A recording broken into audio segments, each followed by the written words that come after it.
In Chapter 1, the narrative establishes that 130 years after the Paul tore rifts through the Tranquil Empire, travel at night remains dangerous. Only those with imperial tokens may safely use protected roads and lodges, while most people live and sleep behind unprotected walls. The Empire's promised shield of peace and prosperity has never protected everyone. 300 years earlier, venerables of the Heart Temple warned against imperial expansion and the concentration of power in a single military clan.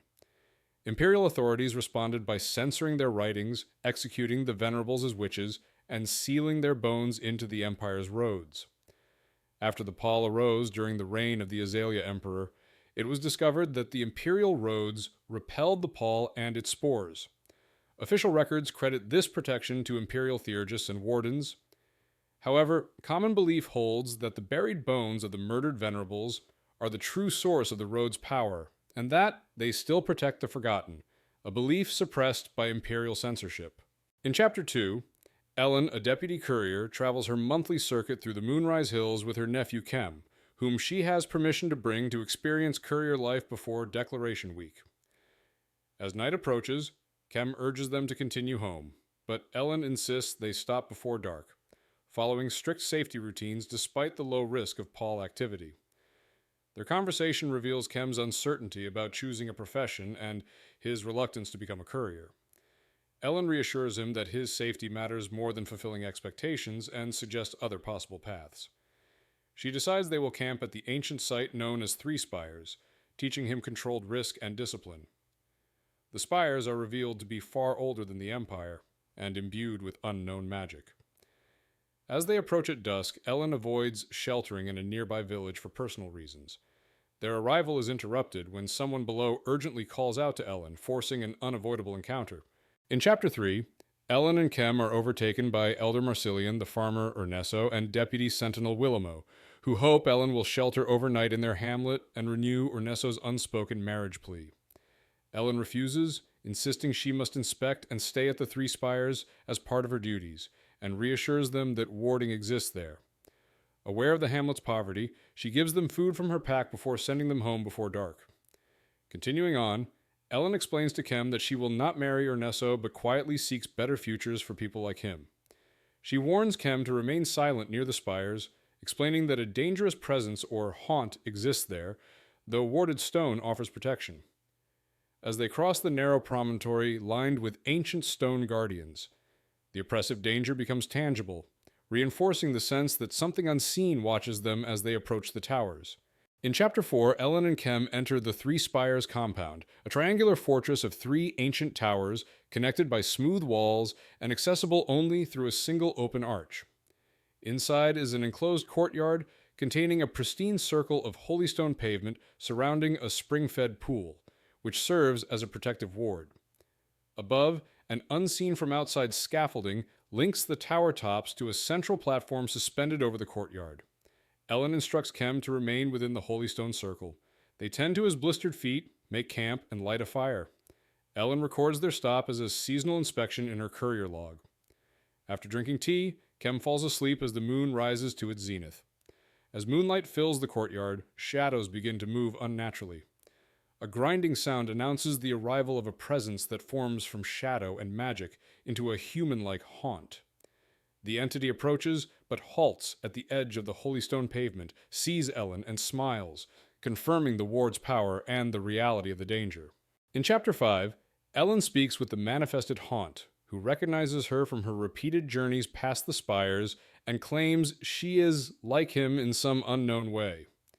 He confirms that haunts cannot possess a person without consent and that any passage into a body would be temporary. The haunt reveals he has appeared because he hears a renewed call of sorcery, an echo of ancient catastrophes he calls the shivering tide and the hollow wind. He does not know the Tranquil Empire and views its claims of peace with skepticism. Listening, he senses a dangerous resurgence of old magic and declares he must investigate it by traveling north. Bound to the spires without a body, he invokes the law of passage and asks to borrow a living body to travel, first implying Ellen, then demanding Kem instead. Ellen refuses. As the moon reaches its limit, the haunt loses the ability to manifest and vanishes, leaving Kem asleep and Ellen shaken but unharmed. In Chapter 6, Ellen realizes the moonlit scaffolding disperses the magic that allows haunts to enter the courtyard and that their time is limited. She wakes Kem and confirms he is unharmed. As the moon reaches the central platform, the sealed doors of the spires open. Keeping Kem strictly on the Holy Stone, Ellen leads him into one tower. They climb a spiral stair and cross a narrow, magically solid bridge to the suspended central platform. From there, the moonlight reveals a hidden vision. The barren valley below appears as a vast living city of towering trees, bridges, spires, gardens, and crowds, clearly not part of the present world. Ellen explains she does not know whether the vision is of the past, the future, or a remnant of ancient sorcery. As the moon continues west, she insists they leave before the window closes. She makes Kem swear to tell no one what he has seen, and he solemnly agrees. In Chapter 7, the narrative details the consolidation of imperial surveillance and control under the Honeysuckle Emperor.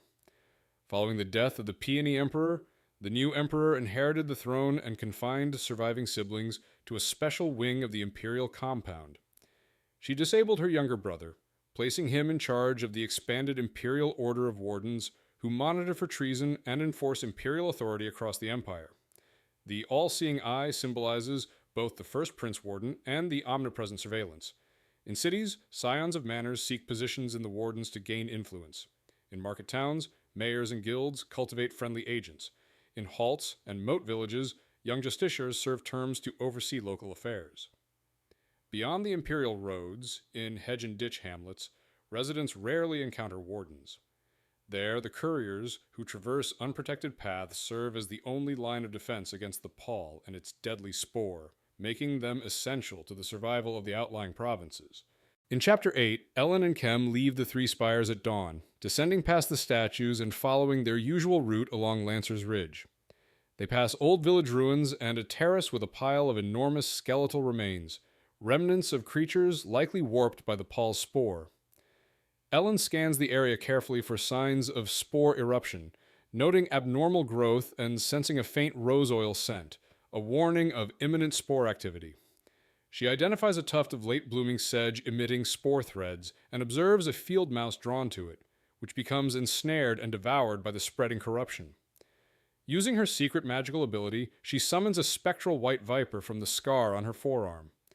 The viper attacks the sedge and mouse, neutralizing the spore threads while preventing them from reaching her life force. Ellen then digs out the spore cap and pours salt spirits over it, destroying it completely. After the spore is eradicated, the area is left clear with no trace of the growth remaining. In Chapter 9, Ellen and Kem reach the lookout and spot a caravan approaching from Ilvawen Cross. Using her spyglass, Ellen identifies 6 wagons under the Imperial Order of Conveyors and the Imperial Engineers banner, accompanied by 2 additional cargo and passenger wagons under the Merchants Guild. Guard lynxes and winged watch wyverns protect the caravan, while outriders from a shield guild ride ahead. 3 fast, well-drawn carriages overtake the slower caravan, the rear pulled by bronze aurochs, the middle by golden horses, and the lead by 4 obsidian panthers, all bearing the Imperial Order of Wardens insignia. Ellen realizes that the Prince Warden himself is visiting Orletter Halt, likely unknown to the Intendant. She and Kem descend the ridge quickly via woodland paths, streams, and outlying gardens to reach the lowland plain. Along the way, they encounter Joef, who joins them excitedly. He suggests Kem hide in the attic archives to observe the dignitary's arrival, and Ellen grants permission, warning them to remain unseen. In Chapter 10, Ellen follows Kem and Joef as they race toward Orletter Halt, reflecting on the avalanche that blocked Grinder's Cut 2 years earlier and the ongoing importance of the road for imperial administration and trade. Approaching the halt, she scans for spore activity, noting her responsibility to alert the community while maintaining safety. Festival preparations for Declaration Week are underway, with wreaths, decorations, and officials preparing for the imperial visit. Upon reaching the Intendant's offices, Ellen discovers the impending arrival of the Prince Warden, unexpected by local authorities. She urgently reports that she has eradicated a small, fresh spore eruption on Lancer's Ridge, and instructs the Intendant to increase surveyor patrols in the Moonrise Hills. Moving quickly through the administrative corridors, she gains access to the Intendant's private audience, navigating past menials and staff. Just as she begins to brief him on the threat at Lancer's Ridge, 5 rapid horn blasts signal the imminent arrival of the Prince Warden's party. In Chapter 11, the Prince Warden, His Highness Gewulin, arrives at Orletter Halt amid a throng of menials laying out golden carpets and wardens stationed with bows. He is accompanied by Luviara, a Heart Temple theurgist serving as his interlocutor. Ellen positions herself beside the intendant, observing the prince's impeccable appearance and protocol. Luviara formally announces Gewulin's titles and honors, prompting all present to kneel, including the intendant and Ellen. The prince expresses displeasure at the unprepared reception, questioning the intendant and the theurgist about missed messages. The intendant explains that Orletter Halt received no prior notice and that a Griffin scout had not arrived. The prince insists on haste and declares the party must depart for Far Boundary Vigil despite the road north being blocked by a 2-year-old avalanche. He orders a bath and quick meal before departure within the hour. Ellen notes the subtle tension between the prince and the theurgist, sensing that something unusual is afoot. In Chapter 12, Ellen accompanies Prince Gewulin through the imperial suite at Orletter Halt, a wing rarely opened and lavishly decorated. She observes the prince's attendants, 2 young people and menials, prepare him for his bath, stripping and washing him with precision and care. The prince himself remains focused and unbothered by the presence of onlookers, including Ellen, the intendant, his valet, and the theurgist interlocutor, Luviara. Afterward, he dresses in fresh garments and proceeds to the dining hall, where he eats without comment, leaving food for his wardens. Ellen follows the entourage, noting the absence of attention toward her and the wardens. Once the prince departs in his carriages, Ellen discusses the situation with the intendant, and Juliana, noting the road north to Far Boundary Vigil, is blocked by an avalanche. They realize the prince's rapid journey north may be a political gambit, possibly orchestrated by rivals to either test or compromise him, as there is no known emergency requiring his presence. In Chapter 13, Ellen informs the intendant that she destroyed a fresh spore eruption at Lancer's Ridge, which had caught a mouse. The spore was confined to a single sedge plant and had not spread. Recognizing the severity, the intendant orders increased patrols, though resources are limited. Captain Ginion requests additional deputy sentinels, which the intendant agrees to fund through emergency means. Ellen prepares for patrol, coordinating with the captain to track the spore along Lancer's Ridge for 6 days, ensuring she will return in time for Kem's declaration day. Arrangements are made for Kem to stay safely with Archivist Hayati during her absence. After finishing her reports in the intendancy logbook and confirming the spore's location on the map, Ellen takes a brief rest and prepares supplies. She also shares a light-hearted moment with Kem and Joef before heading out, balancing her duty to the Empire with care for her nephew. Chapter 14 explains the hierarchical structure of the Tranquil Empire, emphasizing order as the foundation for stability. The Emperor holds the First Estate, responsible for shielding the Empire and maintaining harmony. The Crown Prince occupies the Second Estate, prepared to assume the Emperor's role if necessary. Princes of the Third Estate are eligible to ascend to the Second Estate. The Fourth Estate includes princes born in the Flower Court to a prince or consort. Children born outside the Flower Court to Fourth or Third Estate, princes belong to the Fifth Estate, while subsequent generations born outside lose princely status and belong to the Sixth Estate. Fifth and Sixth Estate princes are numerous but hold little influence. Below the princely estates are the manors, followed by the Empire's general subjects, each assigned a profession and place through declaration, approved by justiciars and the imperial administration. The grand ladder of 100 steps codifies all ranks, with the original kept in the Diamond Archives. Acting outside this order is considered a threat to imperial stability. In Chapter 15, Ellen arrives at the merchant quarter of the caravanserai, preparing for her patrol to monitor Spore. She is granted a private bathing room and washes thoroughly, reflecting on her childhood memories as an atoner, her escape from the Pall, and her life with Oving and Kem in Orletter Halt. After bathing, she dresses in clean clothes that Kem had prepared for her. Kem joins her, having packed her provisions, and they head out together. As they reach the entry courtyard, a surge of activity signals the arrival of the supplies for the Imperial Engineers, including bull elk and riders, likely part of a local levy assisting the engineers. Amid the commotion, Ellen sees a tall, familiar figure, Lord Duin, whose appearance shocks her. Before she can react or hide, he recognizes her and shouts accusations, labeling her a thief and murderer, calling for her arrest, setting up an immediate confrontation with a powerful figure from her past. In Chapter 16, Lord Duin confronts Ellen at the caravanserai with his personal escort, intending to reclaim his daughter, Kema, and asserting that Ellen aided in her abduction. Kem interposes himself between Duin and Ellen, revealing himself as Kema by declaration, which shocks Duin. Despite Ellen's insistence that Oving, Kem's mother, is dead, Duin claims otherwise, asserting his right to take Kem. Ellen is physically threatened, beaten with a whip, and forced to walk beside Duin's retinue to the residence, while Kem is separated under Duin's control. Upon reaching the audience hall, Duin presents the caravan's manifest and accuses Ellen of murder and theft during her service in Duin Manor Militia, demanding execution. The intendant intervenes, stressing Ellen's value as a deputy courier who recently eradicated Spore on Lancer's Ridge, and insists on legal oversight. Duin agrees to an investigation, but refuses to leave until his claim over Kem is formally recognized, setting up a tense, legal, and familial confrontation. In Chapter 17, Ellen is escorted to the blockhouse cell by intendancy sentinels under Lord Duin's insistence, following his claim over Kem and accusation against her. Duin attempts to assert immediate authority over Ellen, but the intendant intervenes, refusing to allow her to be removed from his jurisdiction, citing her status as a deputy courier. Duin reluctantly agrees to have Ellen detained in a secure cell while the investigation proceeds, with 2 militiamen assigned as guards. The cell block is empty due to Declaration Week amnesty, and Duin personally inspects and locks Ellen inside, ensuring her confinement. Ellen is cut off from Kem, who remains under Duin's control, intensifying her worry for his safety. Alone in the dim corridor, she contemplates her limited options and the imminent risk to Kem. A figure revealed as Ujin subtly enters through a grill with a knife, signaling potential assistance. The intendant seeks an explanation, setting the stage for Ellen's next move. In Chapter 18, Ellen converses with the intendant while confined in the blockhouse, explaining her concealment of Kem's parentage. She recounts how she and Oving fled with Kem to protect him from Lord Duin, detailing the abuse Eoving suffered and the dangers of the Spore. The intendant acknowledges her loyalty and understands why she withheld the truth, but insists that under imperial law, Kem is manor-born and must legally be returned to Duin. Ellen emphasizes that their choices were driven by survival.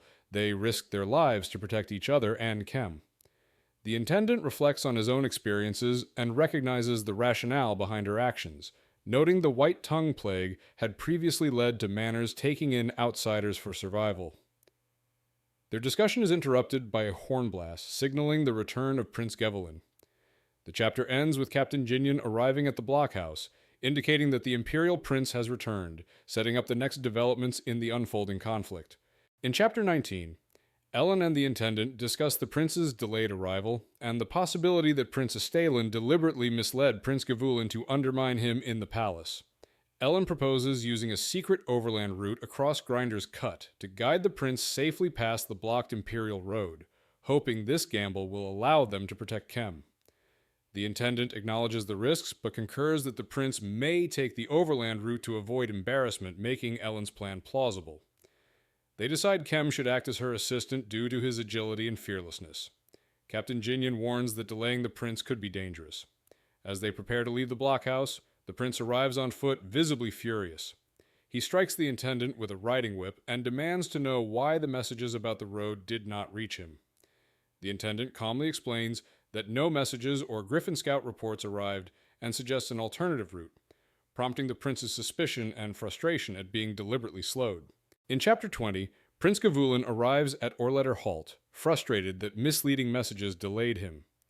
He confronts his wardens, demanding explanations for why they did not warn him about the blocked Imperial Road, suspecting deliberate interference by Prince Estalin.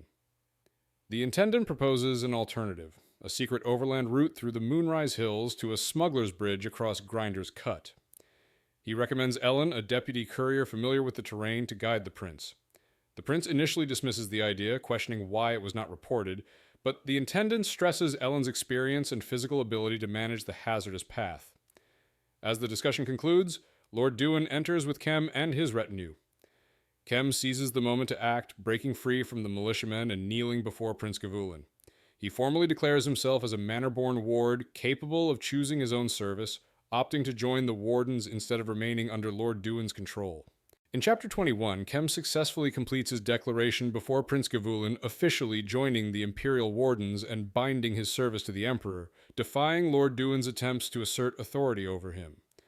Lord Duin confronts the prince, threatening Kem, but Gavulin asserts his authority and forbids Duin from interfering, forcing him to retreat in anger.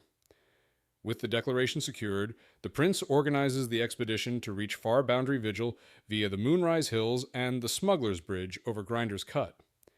Ellen is assigned as the deputy courier to guide the party along the difficult route, supported by the experienced young warden Ipis. Preparations are made swiftly. Kem boards a carriage with Ipis, and Ellen takes her position in the lead carriage with Hemerlin. The Panthers, guided by Hemerlin, respond to the presence of the Viper.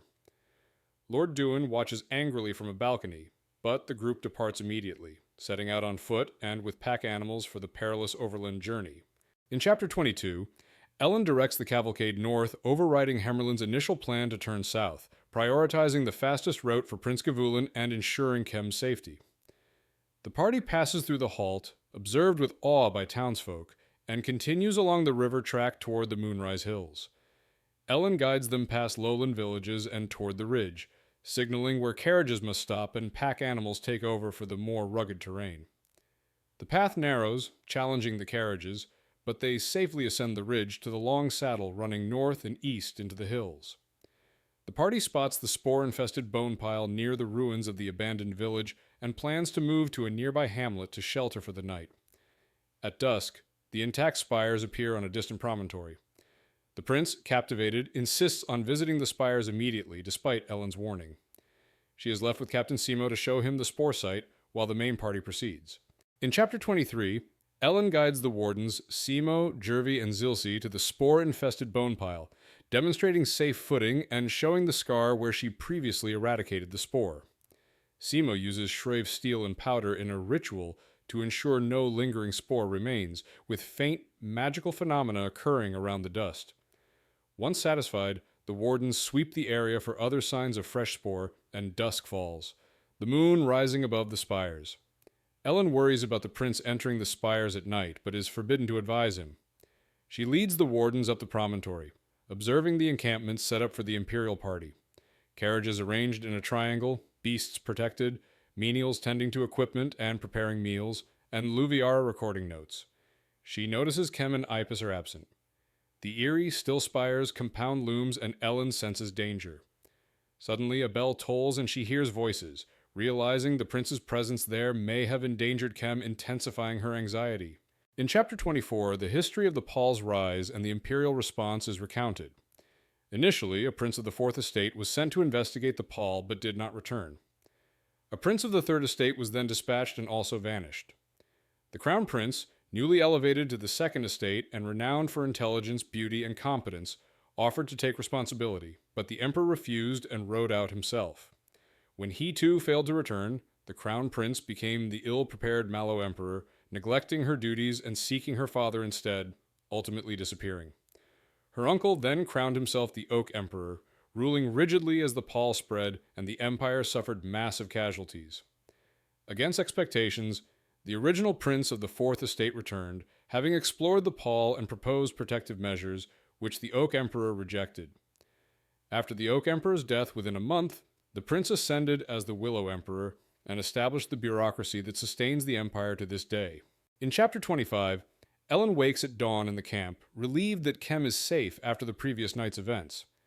She is approached by Luviara, the Thurgist, who questions her about the prince, his feint, and her knowledge of the spires. Ellen answers cautiously, demonstrating her familiarity with the Three Spires ruins, the Holy Stone pavement, the springs, and their history. Luviara discusses her own research on the spires, noting conflicting accounts from the Wisdom of the Four Sages and Catechism of the Lost Days, including theories about the Ivor and the Builders, and the possibility that the statues represent or embody the Builders. Ellen carefully limits her responses, providing local knowledge while avoiding sensitive speculation. The conversation touches on sorcery, ancient powers, and the potential dangers of the spires, while highlighting Ellen's discretion and experience. The chapter ends with Prince Gavulin appearing behind Ellen, surprising both her and Luviara, signaling the next phase of their journey and her continued role as guide. In chapter 26, Ellen interacts with the prince, who may be influenced or possessed by a haunt, and his retinue, including Theurgist Luviara, wardens, and Chief Menial Hemerlin. Observing the prince's unusual behavior, she carefully conveys a pragmatic suggestion through Luviara to leave the carriages and beasts at Orletter Halt and travel with a smaller party through the Moonrise Hills, ensuring a faster and less burdensome journey while still respecting local resources. She emphasizes safety for the villagers and efficiency for the prince's mission. The prince immediately approves her recommendation, overriding Hemerlin's objections, and signals that they will proceed with the minimal necessary party. Hemerlin reprimands Ellen for speaking out of turn, accusing her of insolence and ambition, but she conceals her relief and maintains her composure. Kem, now part of the Warden party, is already moving ahead with Ipis. Ellen's guidance and decisive advice solidify her role as the essential navigator for the prince's expedition through the hills. In chapter 27, the prince's party departs with the carriages left behind for speed, and Ellen leads the small expedition into the Moonrise Hills. She sets the pace, followed by Zilsi, Jervi, Simo, Fulmo, Gevelin, Kari, Luviara, Hemerlin, Kem, and Ipis. Ellen guides the group past High Horse Valley, explaining the history of the area, including the past spore eruptions and the abandoned village caused by the root and branch eruption. The prince observes the landscape with interest, accompanied by wardens and the Theurgist Luviara, while Kem and Ipis act as rearguard and assist Hemerlin, who struggles with the climb. They pause at a traveler's campsite among cypresses for rest and refreshments. Ellen confirms the route ahead, noting that Hemerlin cannot maintain the pace, and the prince orders him to return to Orletter Halt escorted by another. The group prepares to continue towards Fendiamote, with the prince asserting that Kem and Ipis should proceed with the journey rather than being held back. In chapter 28, the prince's party resumes its journey into the Moonrise Hills, with Ellen leading the way. Fulmo repacks supplies and continues with them, while Simo gathers the remaining wardens. The group ascends and descends rugged terrain, pausing at Thistle Spring to drink from the pure water spring and rest. Kem and Ipis remain in the rear, assisting the winded Hemerlin. Ellen monitors the party, ensuring safety and maintaining pace. They reach Fendiamote near sunset, where villagers and the Archon prepare to host the prince. Ellen is assigned to stay at the Heart Temple, a modest hostel with a fountain and basic accommodations. She prepares her supper and cleans herself, appreciating the rare comfort and order.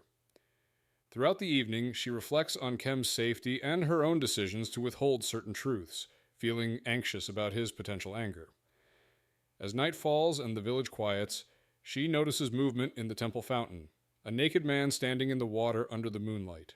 In chapter 29, Ellen awakens to find the haunt inhabiting Prince Gavulin's body standing in the temple fountain. The haunt explains that a passage spell temporarily transfers him into the prince's body, allowing him to act without the prince's awareness, though he has no access to the prince's thoughts or memories.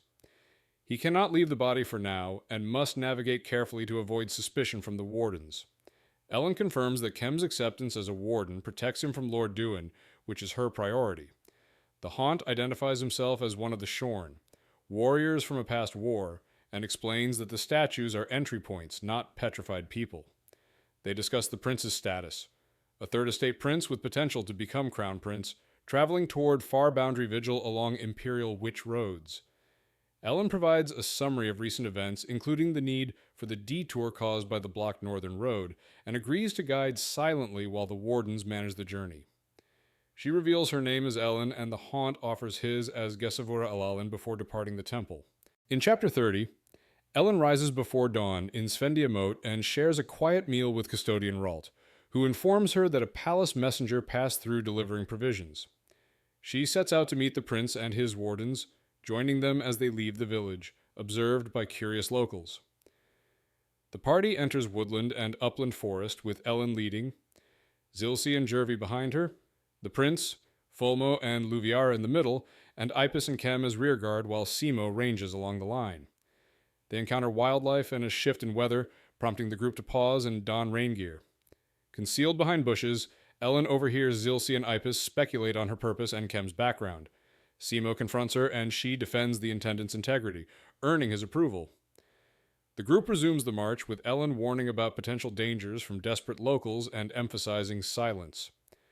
Rain begins in earnest as they continue toward the next Heart Temple for overnight lodging. In Chapter 31, Ellen leads the prince's party through the rain-soaked uplands, reflecting on her childhood habit of taking the vanguard to avoid spoor. Villagers from Verlia Moat and Roderin Ditch kneel in reverence as the prince passes, presenting gifts and showing respect, while Ellen observes discreetly. The haunt in the prince's body touches each child and moves past the villagers, leaving Ellen unsure of the emotions he conveys. She explains to him that villagers revere a prince as a distant, precious figure. As they continue through forested hills, Ellen spots possible threats, including a lynx and its swalter, prompting vigilance. Simo and Ellen discuss the presence of unknown swalter packs and the location of the next Heart Temple. They reach a petrified oak marking the spring below, where the haunt pauses silently, assessing the environment. He declares that speech restrictions will not impede them and instructs Ellen to lead the descent into the valley toward their next destination. In Chapter 32, Ellen leads the prince's party to a Heart Temple for overnight shelter. They descend into dense trees, passing through gardens and orchards, and are received with reverent bows by the temple's residents. The custodian guides them across ditches via plank bridges to the hostel, a large, barn-like space with rope beds, wash basins, and a hearth. Simo expresses concern over the accommodations, but the haunt, in the prince's body, insists mission needs take priority. Fulmo sets down his pack, and the wardens choose beds around the haunt. Ellen uses the moment to speak privately with Kem, who confronts her about his father's death, expressing anger and frustration. She explains she followed his mother's lead and regrets withholding the truth. Afterward, the group is called to dinner in a wood-paneled chamber. The custodian blesses the meal and steps outside, leaving them to eat. The haunt observes the others carefully, and Simo initiates a customary pedagogical discussion, while Kem chooses to listen rather than speak. In Chapter 33, the party continues their evening at the Heart Temple. Ipis initiates a discussion about the Ivor, asking Luviara about their history and behavior. Luviara explains her encounters with forest and sea wolves, the bequeathers, and the complexities of their societies, emphasizing that Ivor vary in temperament and are distinct from humans. Simo stresses the danger the Ivor pose due to their strength and abilities. Zilsi recounts her brother's death fighting the Ivor and explains her motivation for becoming a warden, prompting Kem to reveal his own lifelong desire to become a warden, which surprises and saddens Ellen. The haunt, listening attentively, encourages Luviara to finish her story of a captured Ivor prisoner for the benefit of those who have not heard it. As evening progresses, the custodian signals the closure of temple activities, prompting the group to retire to the hostel. In darkness, Ellen is awakened by the haunt, who wishes to show her something. In Chapter 34, Ellen follows the haunt out of the temple hostel into a hidden garden courtyard she had never seen. The haunt leads her to a moonlit bas-relief tree, where water flowing from its branches forms a reflective moon mirror. Stepping closer, Ellen sees the haunt's reflection in the water, including a shadowy, dragon-like essence behind him. As she steps forward, her own reflection appears, revealing the viper entwined in her chest. The haunt explains that the mirror shows their true essence and that her viper reflects her instinct for tracking spoor.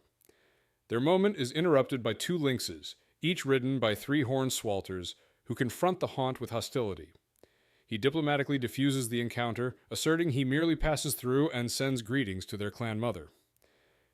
Once the swalters retreat, Ellen reflects on her distraction and focus, the importance of her courier duties, and the bell as a trace of sorcery, noting that the swalter's knowledge of it is incomplete or deceptive. In Chapter 35, the text explains the historical and cultural significance of heart temples within the Tranquil Empire. All heart temples share a standardized layout: an entry gate, courtyard with a fountain, annex for healing or aid, a hostel for indigent travelers, and a holy altar tended by the custodian.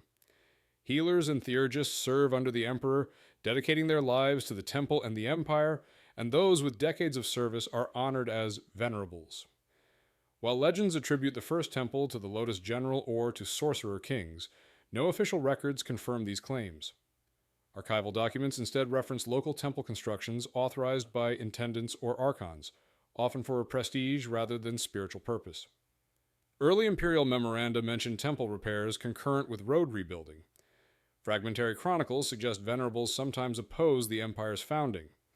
Despite uncertain origins, the text concludes that heart temples predate the Tranquil Empire and have historically unified communities guiding social and spiritual life across generations. In Chapter 36, Ellen maintains a fast pace along the upland path, keeping ahead to avoid close interaction with the Haunt, Gesavura Alalin, while wrestling with the moral dilemma of his possession of Prince Gevelin's body. Over 5 days, they pass villages where locals kneel in respect. The Haunt touches the heads of children, leaving a sense of blessing. On the 5th day, they reach Piskiamot, a lakeside settlement of 2,139 people. The Archon welcomes the prince, escorting him to the village's well-appointed Heart Temple and hostel. Ellen stays in the annex where she meets Oflidu, a charwoman who nervously presents a small brass ornament depicting a griffin's head. Ellen identifies it as part of the harness of an Imperial Griffin Scout, possibly related to a missing scout. Oflidu explains she found the ornament after her grandchild had gone to Cloudberry Ridge to gather late harvest berries, risking the Archon's wrath.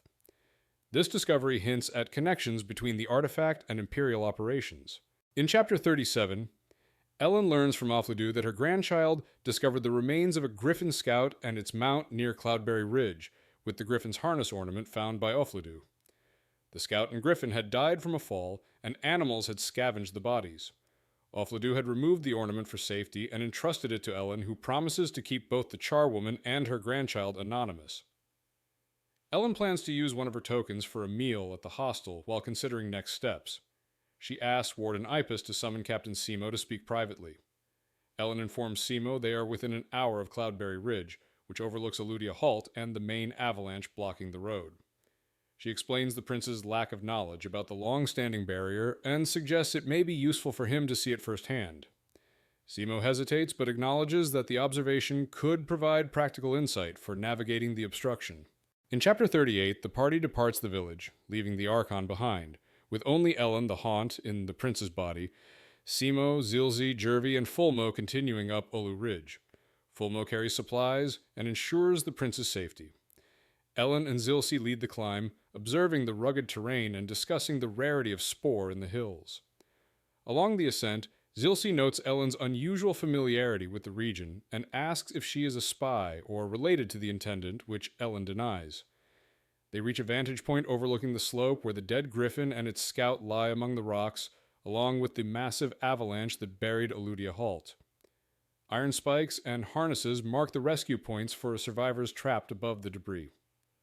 The Heart Temple below is partially buried, its custodian spared. Ellen recalls the rescues, second avalanche, and the unresolved grief of Kem and Eoving. The Haunt notices her preoccupation and inquires about her state. In Chapter 39, Ellen, the Haunt, Simo, Zilzi, and Jervy survey the avalanche site and the blocked road through Grinder's Cut. From vantage points, they observe the extent of the rubble, the buried road, and note that while physical passage is impossible, the magic built into the roadbed remains intact. They discuss the origins and purpose of the Witch Roads, protective magic, and Vigil Towers, which monitor traffic and the Pall. The Haunt explains that North and South Flat Vigil Towers lost contact with the Far Boundary Vigil, prompting the prince's urgent journey north. Using the brass griffin ornament as a marker, Ellen draws attention to a nearby tuft of feathergrass where they discover the dead griffin and its rider, confirming Oflida's report. The rider's official pouch is missing, suggesting deliberate removal by someone aware of the bodies. They catalog the scene, noting the bolt, jewelry, and clothing, and plan to maintain secrecy, doubling their guard overnight and departing at dawn. In Chapter 40, the Haunt secures Elen, Simo, Apis, Kem, and Fulmo in a suite at Fisherman's Rest after returning from surveying the ridge. The Gagast Fulmo examines the crossbow bolt found near the dead griffin and rider, detecting 3 deadly toxins: fleshbane, red-striped snake venom, and an unknown contact poison capable of killing large animals. The party realizes they are being deliberately targeted. The Archon sends a lavish supper with cloudberry brew, which Fulmo identifies as drugged. They pour it out and eat the rest, confirming no contamination. The Haunt emphasizes secrecy and cautions against revealing their discoveries. They discuss potential culprits, considering the Archon or Lord Duen, but cannot confirm involvement. The party prepares to continue their journey at dawn, aware that any assailants may strike once they are isolated on the road. Ellen confirms she can guide the group safely, and the Wardens and Haunt plan their departure while remaining vigilant.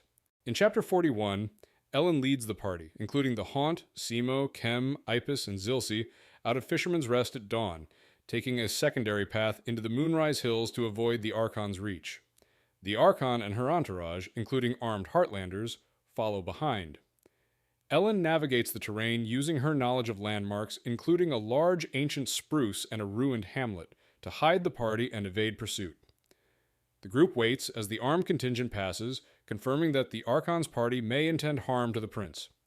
Ellen explains the geography, noting isolated hamlets, copper mines, and possible routes for intercepting the pursuers.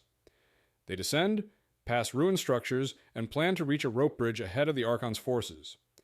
The terrain is treacherous, with steep ridges and grassy slopes, and Ellen coordinates movement carefully to ensure the party's safety.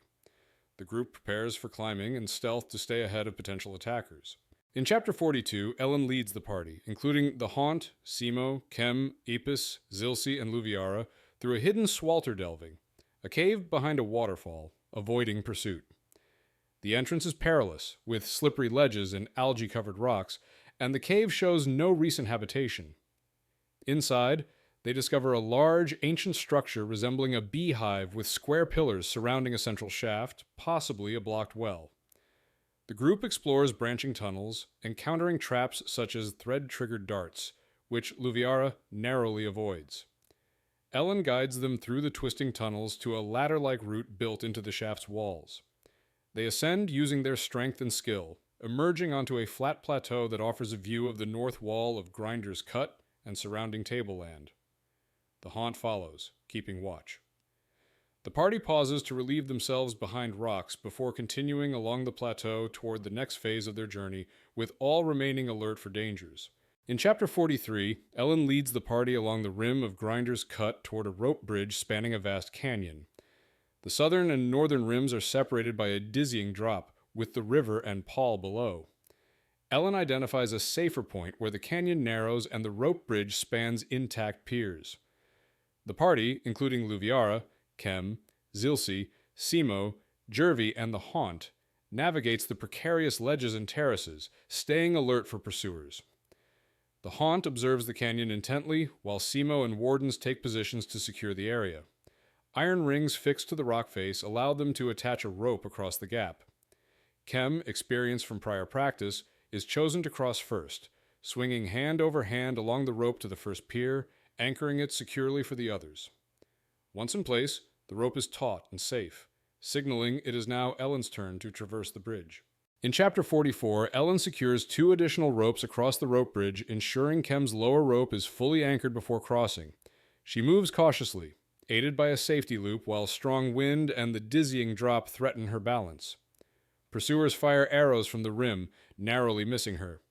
Kem guides her, counting steps and keeping her focused.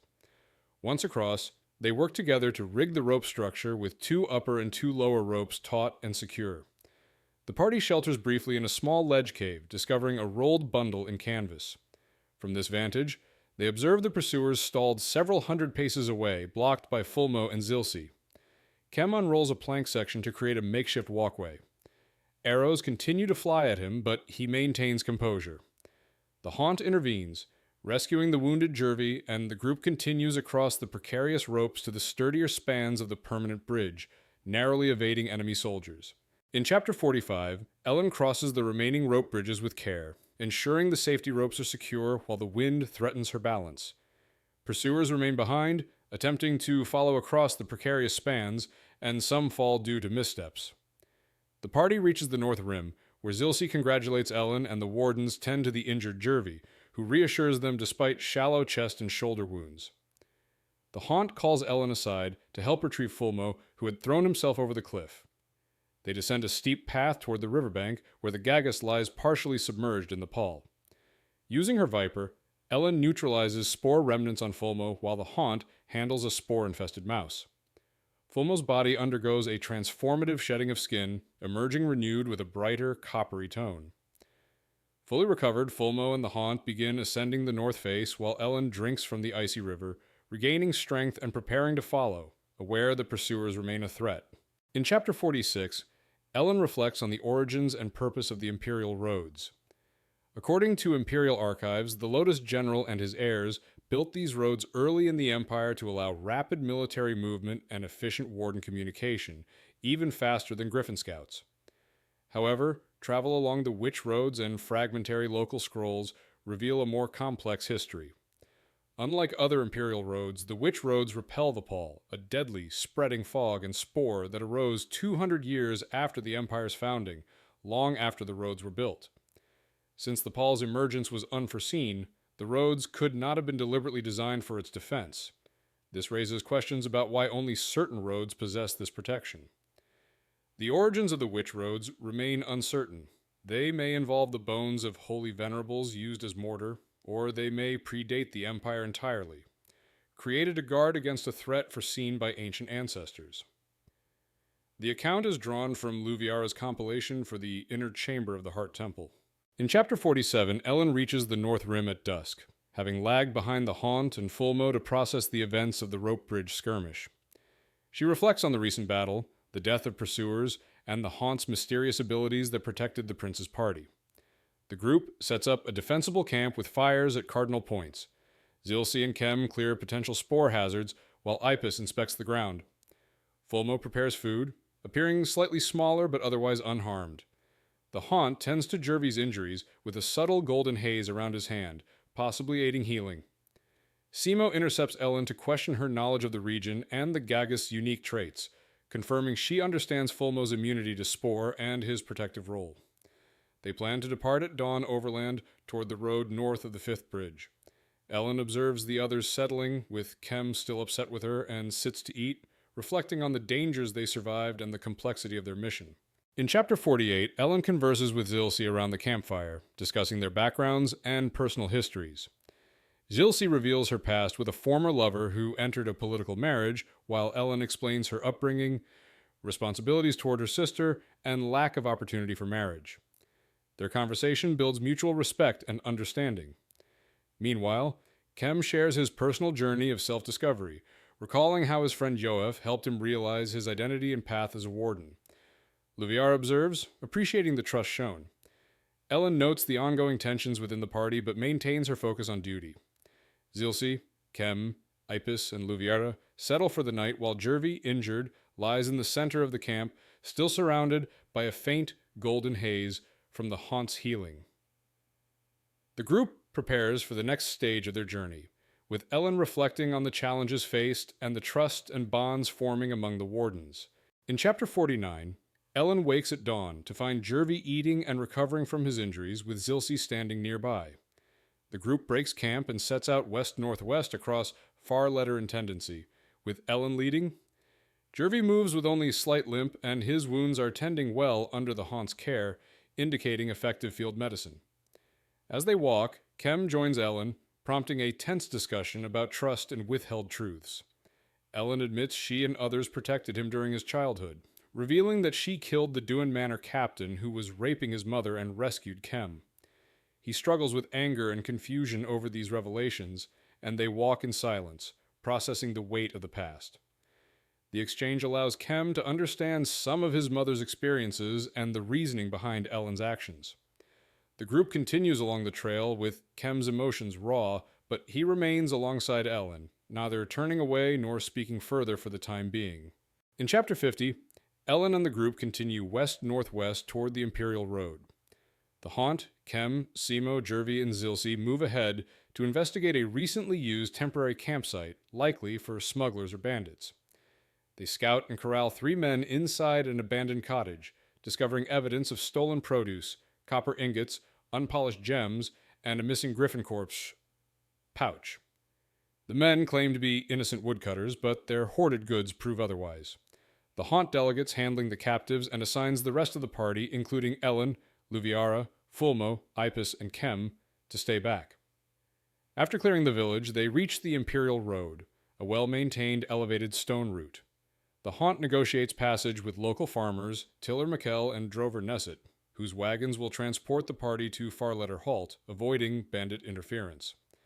Ellen rides in the second wagon, observing the road, the wagons, and the organized progress of the group towards safety.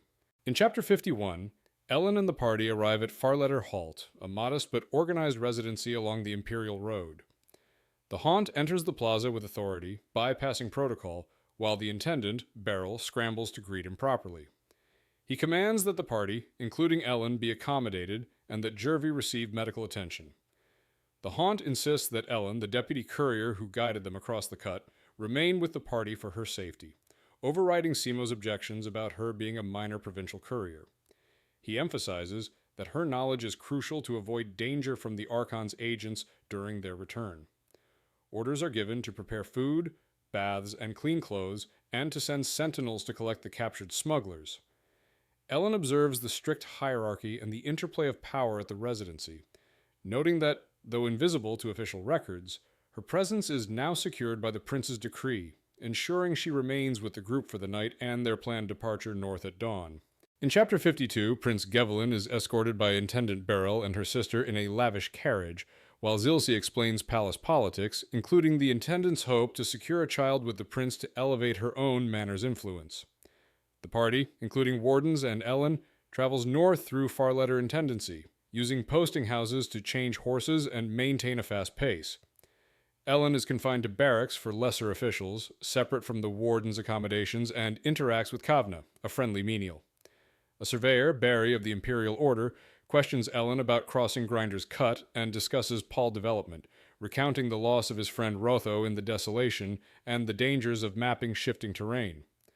After several days, they reach Itumiel Halt, where Beryl attempts to manage the prince's travel but is sharply dismissed.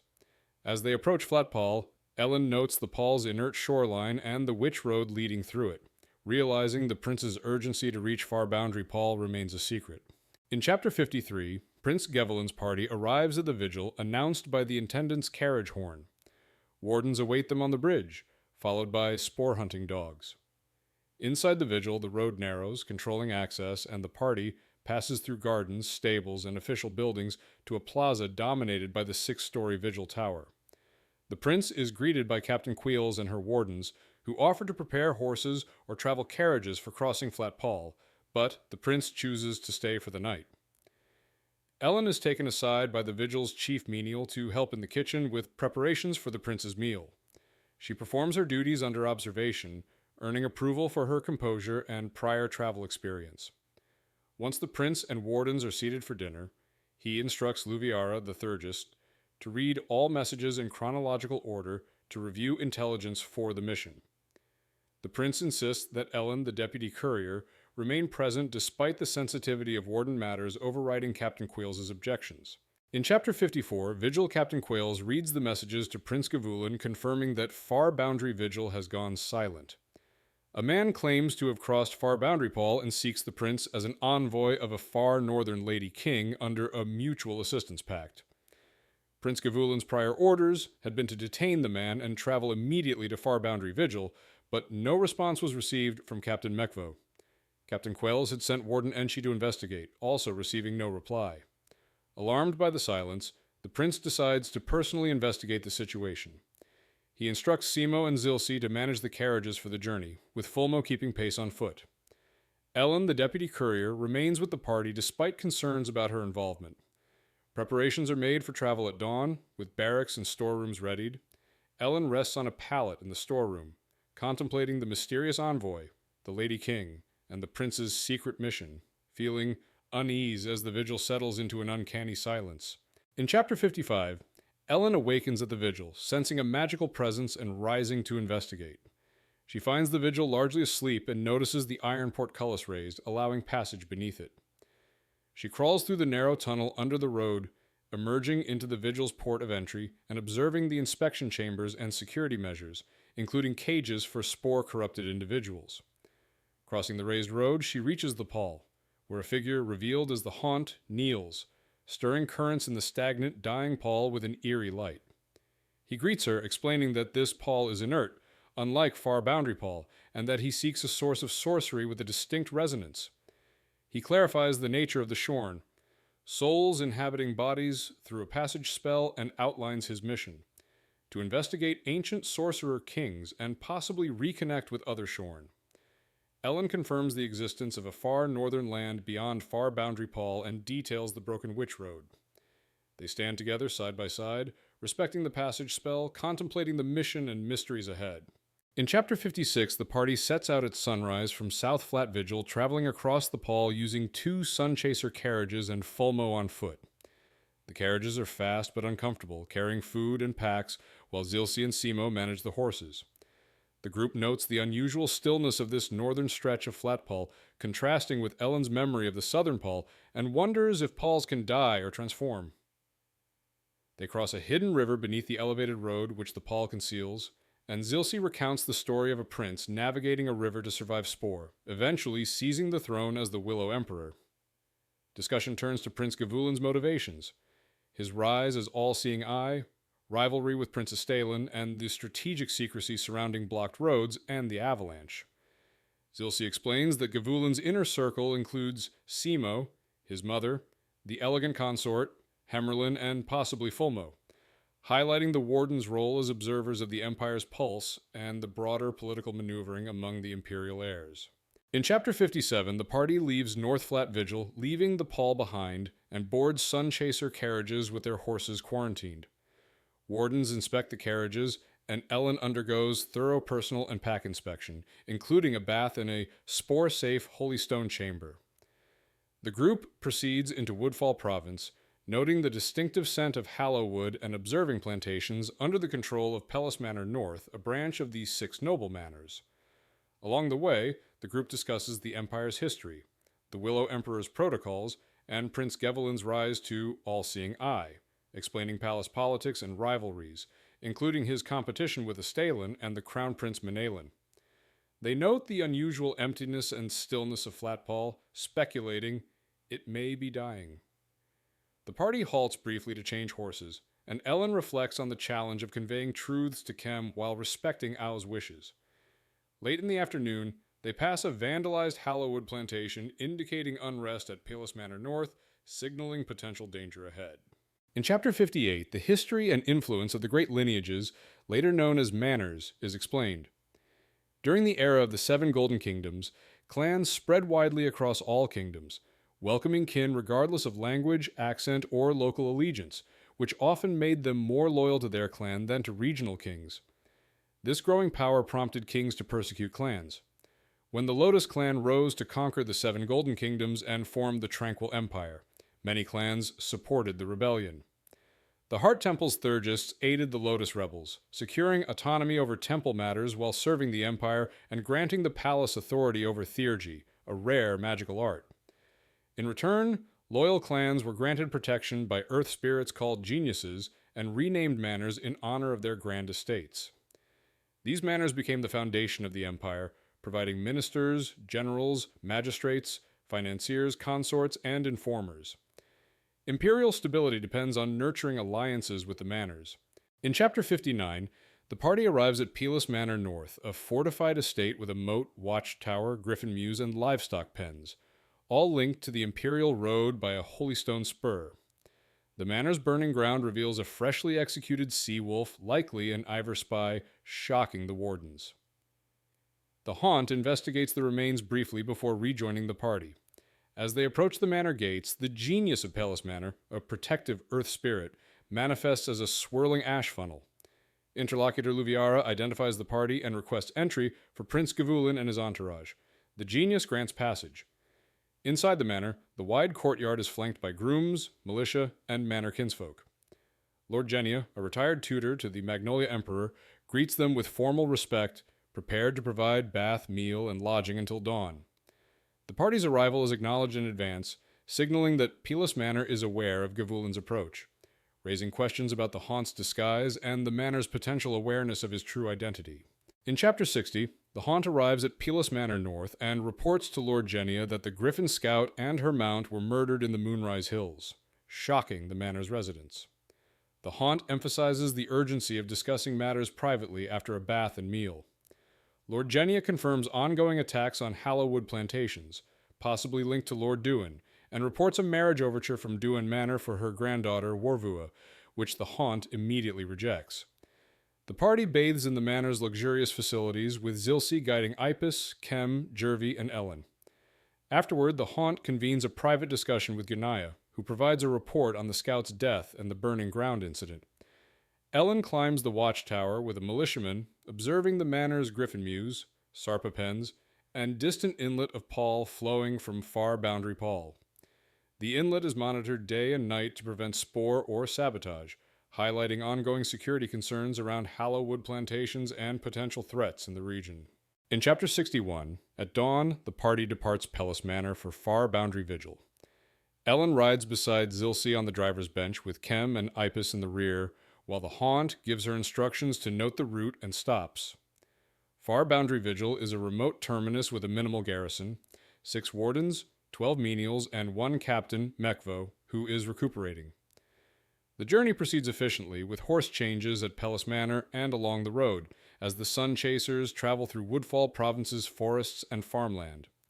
Ellen observes Hallow wood plantations, which protect against spore, and notes the impact of recent vandalism on plantations. The Haunt drives the carriage for security and speed, keeping the party close. Ellen and the Haunt discuss Lord Genia, her role in the prince's upbringing, and her connection to the elegant consort, explaining Perilous Manor's loyalty to Gevelin. The chapter closes with reflections on their proximity, the Haunt's plans to enter the Pall, and Ellen's internal reckoning with hope and trust. In Chapter 62, the party continues north toward Far Boundary Vigil, riding through open meadows dotted with sheep and isolated copses. Zilsey and Ipis scout ahead to ensure the Haunt's safety from potential ambushes, keeping the prince protected while he rides beside Ellen. They approach Irvinholt, a sparsely populated former trade center now diminished by the Pall, where the Heart Temple provides accommodations. The Haunt presses onward to reach the vigil quickly, concerned that Lord Genia's messenger and Captain Mekvo have not returned, indicating potential danger. Zilsey explains the political context. Prince Estalin likely orchestrated the murder of the Griffin Scout and other interference to hinder the Haunt, as the Crown Prince's position is insecure and the manors must show loyalty publicly. Ellen begins to piece together the puzzle of missing information and the strategic significance of Far Boundary Vigil, noting the existence of a nameless land beyond the Pall. The party presses forward with strong horses, maintaining pace and vigilance. In Chapter 63, the party reaches Sheepbladder Halt in mid-afternoon after a hard day's ride. The provincial magistrate, flustered at the arrival of a prince, provides 2 carriage horses, a riding horse, and mounts left by a prior messenger, but no additional carriage horses are available. The party leaves 1 Sun Chaser behind and reorganizes. Jervy rides 1 horse, Ellen another behind the carriage, while Fulmo and Jervy cover the rear guard and Zilsey with Ipis the vanguard. The countryside flattens, and night falls as Fulmo stops, sensing danger, but the Haunt reassures them he is unharmed. Traveling along the Witch Road, Ellen notes the protective glow against unseen spore. They approach Far Boundary Vigil, the terminal outpost which appears abandoned. Gates open, lights out, no inhabitants present, and a pervasive ashy smell. Simo orders the wardens to search the tower and outbuildings, while Ellen and Kem tend the horses. Luviara is directed to examine the tower records for clues regarding missing wardens or messages. The Haunt prepares to leave the courtyard, accompanied by Ellen. In Chapter 64, the Haunt leads Ellen to the outer terrace of Far Boundary Vigil overlooking the Pall. She observes the broken causeway and recalls crossing it as a child with Ao. The Haunt explains that the Pall is alive in its own way, with currents and swirling souls beneath its mist, producing a steady, heart-like rhythm. Firefly-like lights glimmer across its surface. They descend to the shoreline, where the Pall's mist and echoes stir memories for Ellen of her perilous childhood crossing. The Haunt expresses urgency to hear Ellen's story, lacing their hands together as she recounts how she and Ao traversed the Pall with nothing to lose, discovering land beneath the mist and sensing something vast and beyond measure. Their intimate exchange conveys mutual understanding and deep emotional connection. The Haunt declares he cannot remain in the prince's body and must leave. As he steps into the Pall, the mist erupts with a smoky, dragon-like apparition. Ellen pulls him free just in time as the Haunt flashes away into the Pall. In Chapter 65, Ellen collapses beside the prince after pulling him free from the Pall. The wardens and Kem arrive, checking both her and the prince for spore, finding them clean. Simo and the wardens carry the prince into the tower to warm him, while Ellen struggles to control the viper inside her, which eventually escapes into the Pall. Alone, She grieves the loss of the haunt, realizing he left because he could not remain in the prince's body. Kem comforts her, helping her inside the stables, where a fire warms them, and they tend to the horses. Zilsey prepares a meal, and Ellen eats while regaining composure. She explains to Kem the truth about the haunt. He had borrowed the prince's body to reach the pall, searching for other shorn and traces of sorcery to prevent the Sorcerer King's return. Ellen begins to share her own past and her mother's history, preparing to reveal long-held truths to Kem. In Chapter 66, Ellen recounts her childhood in the nameless land beyond the pall, where she and Ao served as atoners, walking ahead of courts to detect Spore. Ao's coming of age threatens her elevation to retainer status, which would expose her to sexual abuse, prompting Ellen to seek escape.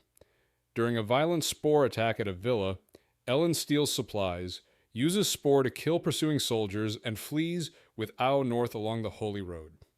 Hunted, they reach the White Sea and discover the road ends at a collapsed bridge. Ellen deduces the pall recedes unevenly and guides Ao across a dry channel to another section of road, escaping pursuit. Later, they face another impassable break.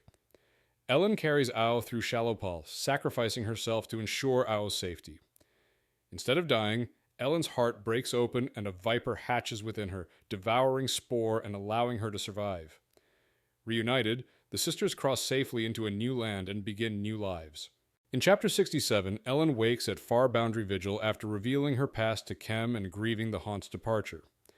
Luviara confronts Ellen about the murdered Griffin Scout and the prince's secrecy, but Ellen insists her task is finished and intends to return to Orletter Halt.